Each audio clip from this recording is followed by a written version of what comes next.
É nóis. Aqui já é o capítulo 1 lá, como eu falei, né? O livro do Ramalho, que é o que eu sempre gosto de usar e recomendar, tá? Porque, bicho, Ramalho é Ramalho, cara. Não tem o que falar, não.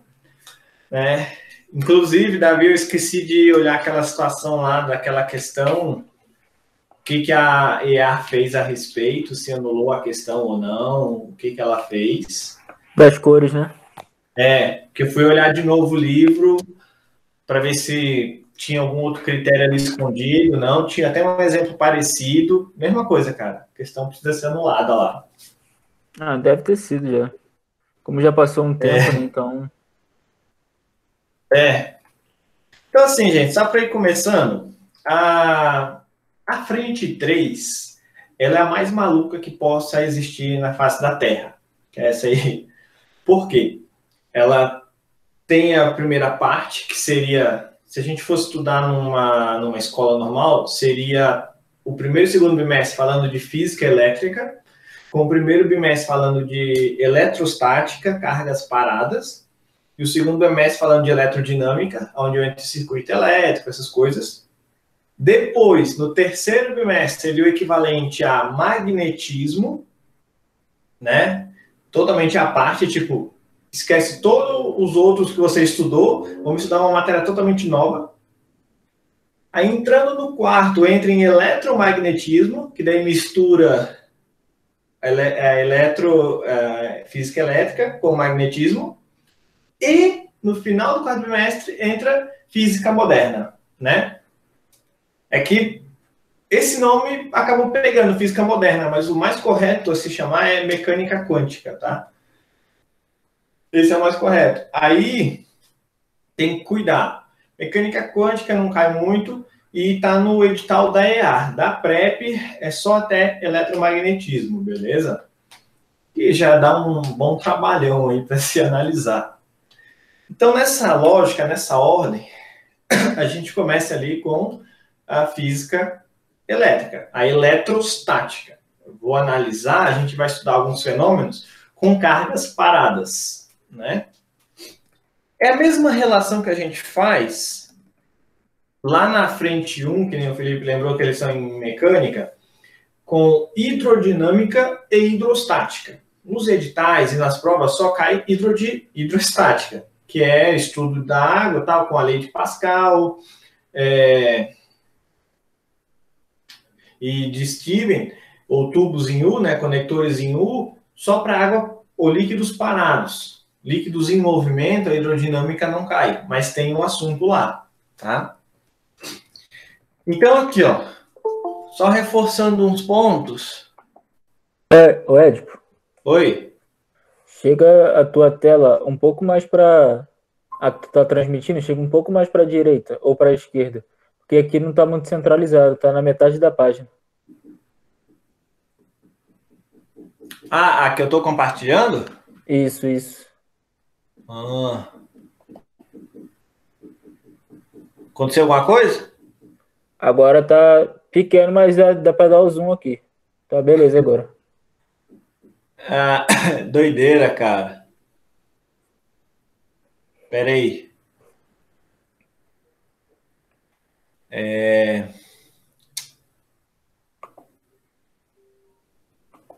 E aí? Tá bom, tá bom. Tá Beleza? tranquilo. Beleza. Valeu. Se entrar mais gente, eu vou precisar sair agora, porque eu abri a opção em tela cheia completa, tá?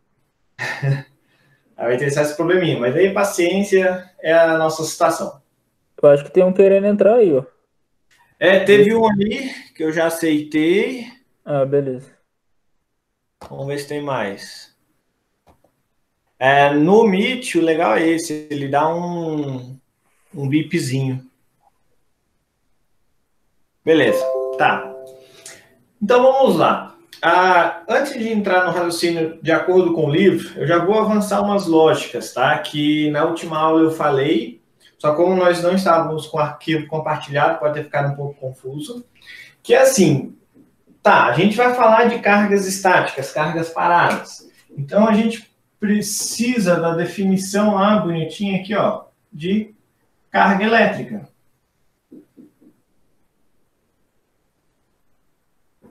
né?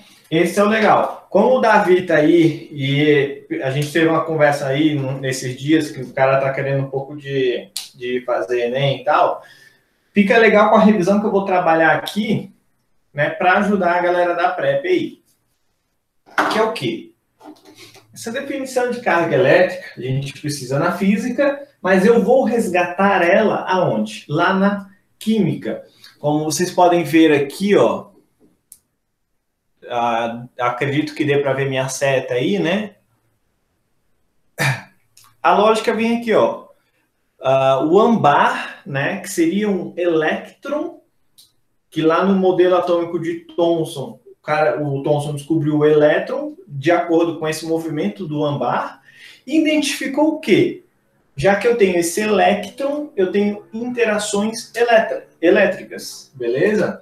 Então, essa carga elétrica aqui, ela vem da força ou da carga do âmbar, do elétron.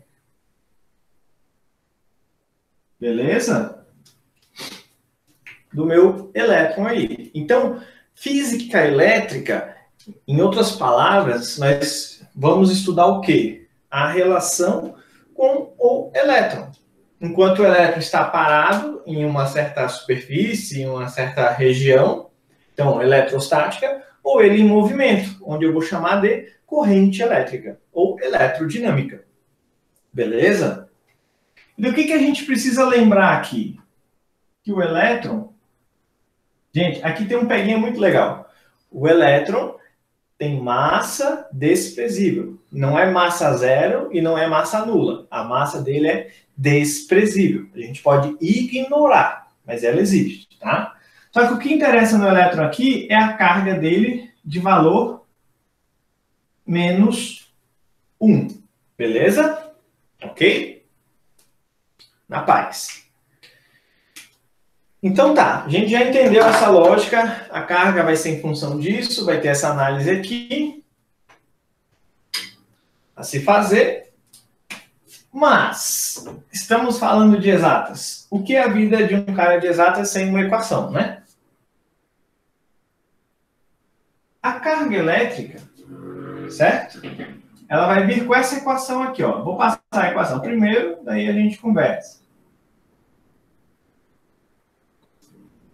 A carga é igual a mais ou menos N vezes E, em que N é o número de mols de elétron, ou elétrons em movimento, ou que serão transferidos, né? Porque a gente vai ter exercícios aí de encostar esferas e repartir a carga.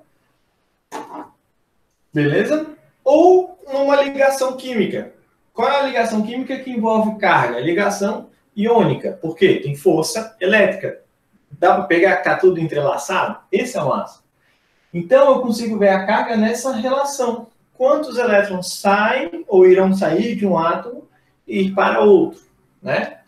É que aqui, para não ficar falando muito átomo, e não dar a entender que nós estamos falando num mundo muito micro, na física a gente joga mais a lógica de cargas ou de superfícies, tá?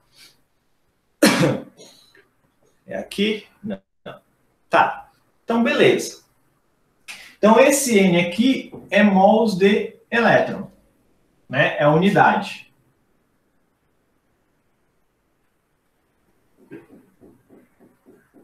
E esse Ezinho aqui, ó, é onde aí na física a gente tem como a definição de carga elementar, né? Uma unidade básica que a gente vai ver aí com esse valorzinho bonito, 1,6 vezes 10 a menos 19 coulombs, aí lembra o peguinha, por mol de elétron. Porque, já que eu estou multiplicando, na hora que eu fizer aqui, ó, mol de elétron com mol de elétron, cancela, sobra somente coulombs. Então, a unidade de carga elétrica vai ser coulombs, beleza? Isso depois eu vou deixar para vocês aí um link disponível para vocês assistirem uns documentários. Até essa época de quarentena e tal, é legal para dar dicas de redação, ideias de redação e tudo. Onde ele conta duas histórias que eu não vou frisar muito aqui, mas que eu recomendo vocês assistirem para a lógica da física elétrica e um pouco para relacionar com a química nesse sentido. Um pouco da trajetória do Coulomb para chegar nesse raciocínio aqui, beleza? E também o experimento de Millikan com a relação massa-carga. Como ele fez para descobrir essa massa do elétron e essa carga elementar do elétron aqui para chegar nessa equação. Tá? É bem legal, é bem massa aí. Davi está aí que ano passado eu passei um pequeno documentáriozinho que é a história da eletricidade. Né? E daí traz esses assuntos, é muito massa, gente. Mas só ali para vocês entenderem, tá? Beleza? Então entendemos agora que existem essas cargas. O sinal, a gente precisa analisar aqui em função do elétron. Ó. O elétron tem carga elementar negativa, sinal negativo. Beleza. Rapaz. Aí, para eu entender essa relação com a carga, eu vou ter que olhar, volta lá na ideia da química, no tipo da ligação, ou na espécie, se ele é um cátion ou se ele é um ânion. Se eu for lembrar, o cátion é aquele que doa elétrons, ele fica positivo. Por que ele fica positivo? Porque ele doou os elétrons, que eram cargas negativas. E o ânion é aquele que ganha elétrons, é aquele que vai ficar negativo, porque ganhou elétron. Então, tanto lá na química quanto aqui na física, o mais e menos tem, digamos assim, uma ideia contrária do que a gente está acostumado a analisar. A gente costuma pensar o quê? Que o positivo ganha e o negativo perde, né? Só que, olha a diferença. Eu estou analisando para uma coisa, vamos falar quimicamente, uma partícula elementar, que é o elétron, que ele tem carga negativa. Ele é -1. Então, eu tenho que analisar em cima do sinal dele. Se ele é negativo, então, se a carga der uma resultante negativa, é porque ela ganhou esse cara.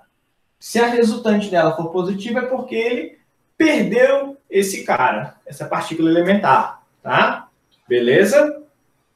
Acho que aí tá tranquilo, né? E daí o que é interessante, se vocês olharem ali, ele está dando exemplos. Você tem 3 exemplos ali, ó. O vidro e a lã se atraem depois de fazer algum processo, que é o que nós iremos estudar a seguir. Depois, entre bastões de vidros iguais se repelem e panos de lã se repelem, né? Aqui ele dá um pouco a entender que, assim, materiais iguais se repelem e materiais diferentes se atraem. Ele começou com essa lógica, para a gente entender o que é uma atração e o que é uma repulsão, né? Porque na física elétrica vai ter isso, né? Essa lógica de atração e repulsão aí, né? Beleza. Como?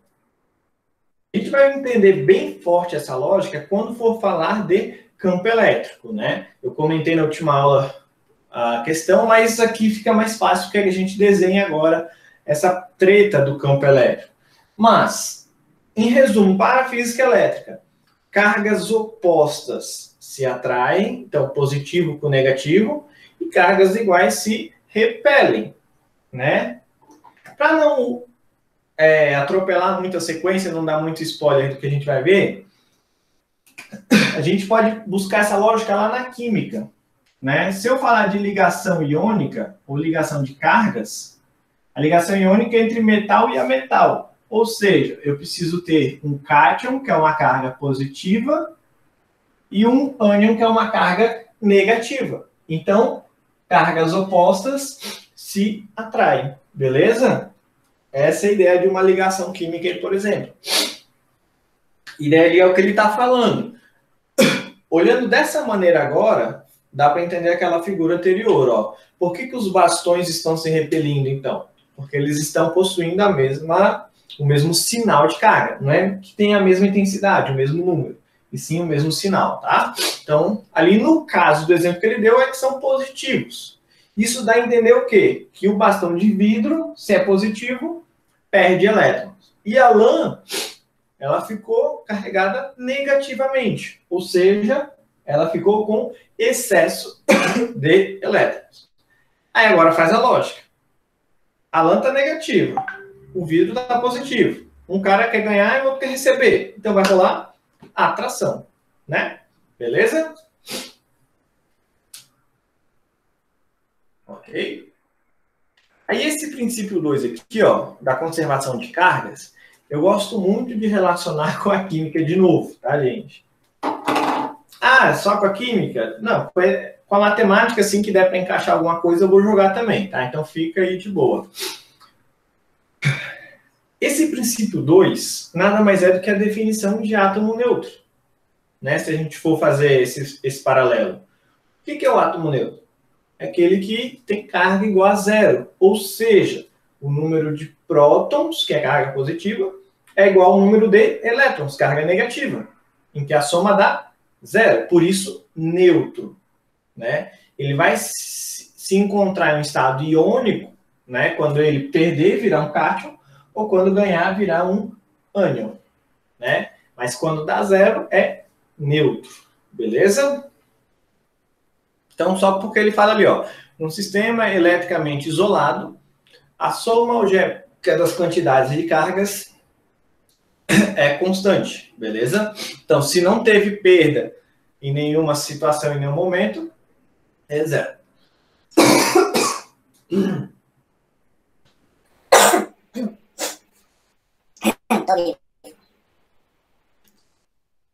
daí entra essa situação nova aí que a gente vai ter daqui a pouco, ó. Eu tenho duas cargas lá, ó. O recipiente A e o B, com carga 1 e carga 2. Eles têm essa quantidade de carga. Se encostaram, que é o que a gente vai começar a ver daqui a pouco também. Separou, vai ter uma carga 1 final e uma carga 2 final, tá? Só que em relação ele está querendo te mostrar o quê? Que a quantidade que começou tem que ser igual à quantidade que terminou. Isso me lembra do que de novo na química? Lei de Dalton, ou famosa lei de Lavoisier, né? Na natureza, nada se cria, nada se perde, tudo se transforma. Então, por exemplo, lá na química, falava assim, ó, se eu comecei com 10 gramas nos reagentes, eu preciso terminar num sistema fechado, isolado, com 10 gramas nos produtos. Agora, já que nós estamos falando de elétrica, vamos falar de cargas. Então, se eu começo com mais 10 coulombs no início, no antes, por exemplo, eu preciso terminar com mais 10 coulombs.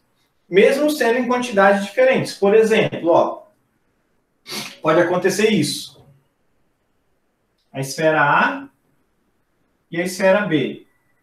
Aqui eu tenho uma carga de A igual a mais 2 coulombs. E aqui em B, mais 8 coulombs. Tá? Eu vou fazer um negócio agora só para servir de exemplo. Não quer dizer que vai acontecer dessa maneira, tá? Elas se juntaram, depois se separaram. Então, eu tive um A' e um B'. E daí a carga de A' ficou igual a mais 5 coulombs. E a carga de B' mais 5 coulombs. Aí, se eu somar, 2 mais 8, 10. 5 mais 5, 10 coulombs. Então, opa, mantive constante a minha somatória de cargas aqui, beleza? É isso que ele quer frisar para vocês aí, tá? Aqui a distribuição ter sido igual, no primeiro capítulo, no início de eletrostática, a gente vai sempre considerar assim, mas com grande aspas lá dentro, desde que sejam esferas idênticas. Aí a distribuição sempre vai ser homogênea, né? Sempre vai ser igual. Então seria o quê? Eu somar as cargas e dividir pelo número de esferas. Então tem duas esferas. 2 mais 8, 10. Dividido por 2, porque são duas esferas iguais, aí dá 5. Se elas não forem iguais, aí a gente vai estudar isso lá próximo do capítulo 6, tá? Onde eu preciso do conceito de capacitância elétrica. E daí a gente vai ver que depende do tamanho da esfera, ou do tamanho do meu objeto, para fazer essa repartição de cargas, tá? Então, poderia ser 1 e 9, 3 e 7, qualquer outra coisa assim? Sim, depende do que, então? Do tamanho, tá? Já dando um spoiler para vocês, que já caiu em questão de certo e errado, na PrEP ali também, a carga ela é diretamente proporcional a essa relação do raio, do tamanho da esfera, tá? Porque também tem isso. Para facilitar o nosso raciocínio, a gente sempre vai considerar que essas cargas, essas coisas são esferas, beleza? Tá? Pelo menos a nível médio a gente considera isso. Deixa eu só ver, gente, se tem alguma mensagem, alguma coisa. Não. É só isso aí, né? Tá. Então, beleza. Aí você tem esse princípio aqui, ó, condutores isolantes. No fundo do coração, a gente vai ficar meio pé da vida comigo, mas vamos lá.